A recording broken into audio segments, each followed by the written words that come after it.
America की हुकूमत एक आइनी वफाकी सदारती लिबरल और जैसे मैंने बताया जमहूरियत है।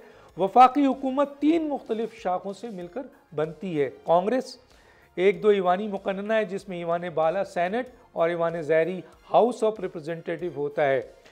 एग्जीक्यूटिव और अदलिया ये 3 हो गई। ऐवान नुमाइंदगान हाउस ऑफ रिप्रेजेंटेटिव कहलाते हैं कि अरकान की तादाद 435 है। इसमें 3 कोलंबिया डिस्ट्रिक्ट के जो स्टेट का हिस्सा नहीं है, मैं आगे बताऊंगा।